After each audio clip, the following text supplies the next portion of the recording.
Yo, what's up guys, William here, welcome to this new episode. In today's video, I'm gonna be showing and playing the top 3 best lockbait decks in the current meta. Starting with number 3, it doesn't have to be the worst deck in the list, there's no specific order. We're gonna be playing with this lockbait deck without any spell, no small spell, no big spell, and a bunch of pressure and lockbait cards. See you guys soon with game number 1. Okay, let's go guys, hopping into game number 1. We have been pushing quite a bit recently, so let's see how we do. In today's video, lockbait is definitely one of my favorite decks. Usually, I try to play quite aggressive with lockbait, especially with this specific version we are using right now. This deck is super aggressive overall. So, I don't know about this situation though, because the opponent went with Golem first play. We do not have a spell, so we really need to be careful with his support cards. And then also we are running the Dagger Dashes. And Dagger Dashes is a really nice tower troop to have when you're, for example, facing... I don't know, what could it be? Let's say a cycle type of deck. Those type of decks, I think having Dagger Dash is amazing.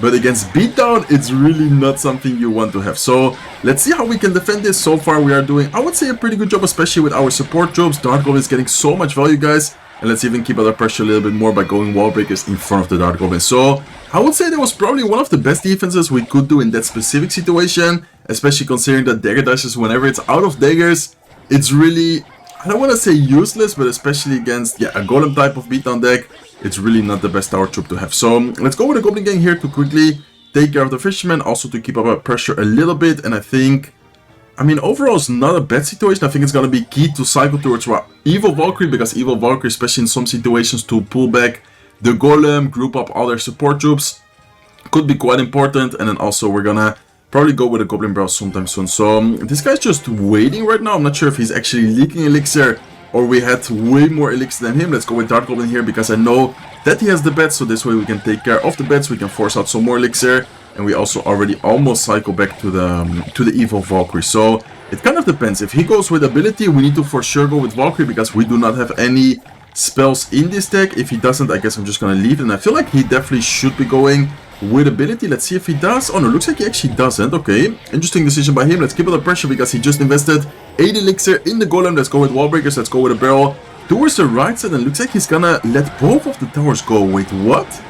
Okay, that's I would say very interesting decision from him. I don't really know if that's gonna work out for him though, because how is he gonna take both of our towers? He only has one Golem push, and the Golem is gonna go get down very quickly here. We can go with a Valkyrie, we can go with Dark Goblin, we can go with Goblin Gang. We just have so many bait cards in this deck, so yeah, there's no way for him to break through our defense. And even though we have Dagger Dashes, it's still enough to be able to beat, in this case, a beatdown deck. So very nice W. I think at this point he's probably gonna just give up, so let's quickly trick on him and see you guys soon with game number 2. Okay, let's go guys, hopping into game number 2. We're actually gonna be facing another Supercell creator. Let's give it a good luck. And don't forget to use code Surgical Goblin in the item shop. Okay, let's start off by going wall breakers right away. I feel like wall breakers is always a nice play whenever they have Princess Tower. Very important to always look at the Princess Tower or whatever tower troop they have first, because if not, if you go into Cannoneer, of course, both wall breakers, if you split them, they're gonna die. Against Cannoneer, you want to go same lane, and against Dagger Dash, I guess you just don't want to play anything, or at least no wall breakers. Okay, so Poison Cage, Barbell, probably gonna be, I would say, Graveyard. I'm not 100% sure, but he pretty much shows all cards of a Graveyard deck, Splasher type of deck. So I think we need to be very aggressive in a matchup like this. We, of course, do want to be careful, but I think especially here in single elixir, we always need to be very aggressive. So he is going to activate the King Tower. We do outcycle him with the Goblin Barrel, though, so that's gonna be a lot of damage with our Goblins on his left side tower.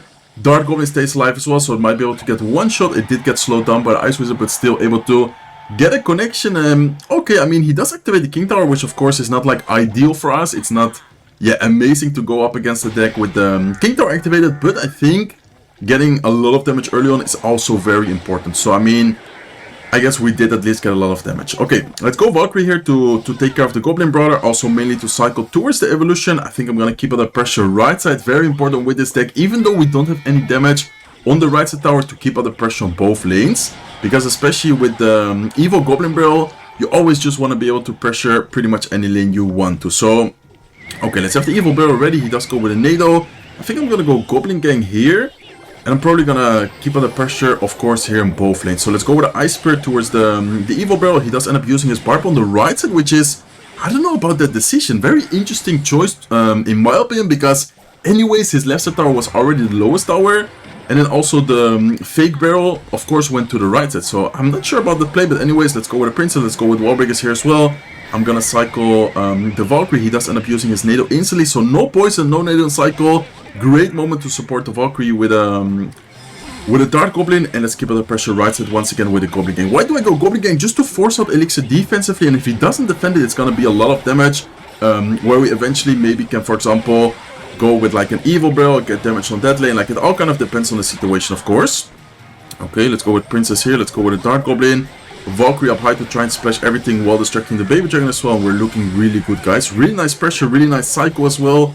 And I think if we keep it up like this, we should have a good chance at beating him. We do have to be careful because, of course, one good graveyard push from him as well. One situation where he kind of can overwhelm us can also be very scary for us to deal with, but I think we should be fine. Let's go Valkyrie up high in case he wants to go with a Nado. Looks like he does go with a graveyard, but no elixir for him available to kind of support the graveyard with a poison, with a Nado, and this is looking, I would say, like good game, guys. I mean, I don't want to call good game too early because he does, oh, nice barbell by him.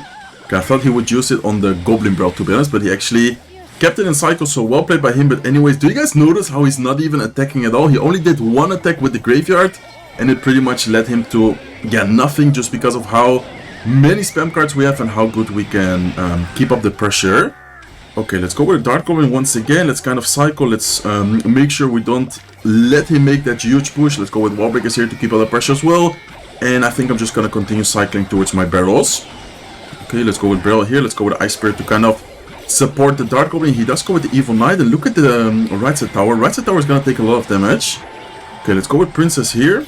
Go with a Valkyrie like this. Let's have the Dart Goblin ready in case he wants to go with a graveyard, but it's very difficult for him to break through our defense because we have just, yeah, so many, how do you say that, annoying cards. He even cost a good game. Not sure if he's actually gonna give up, but let's see if he, okay, looks like he's still playing. He goes with Baby Dragon in the back. He does go with the barbell, right side tower, left side tower. All the towers are taking so much damage. Let's go with a Goblin Gang here to try and keep the Dart Goblin alive. Unfortunately, Dart Goblin does end up going down, but still, yeah, an amazing situation. I think it's just a matter of time at this point.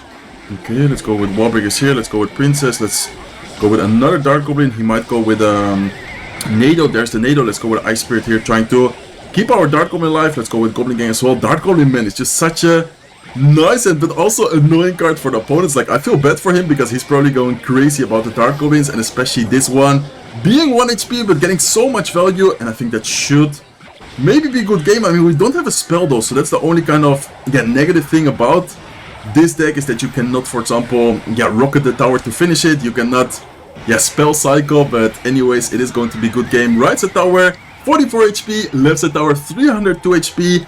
Very nice game. I would also say very nice matchup. If you know how to play this matchup, you should be able to always just defend easily.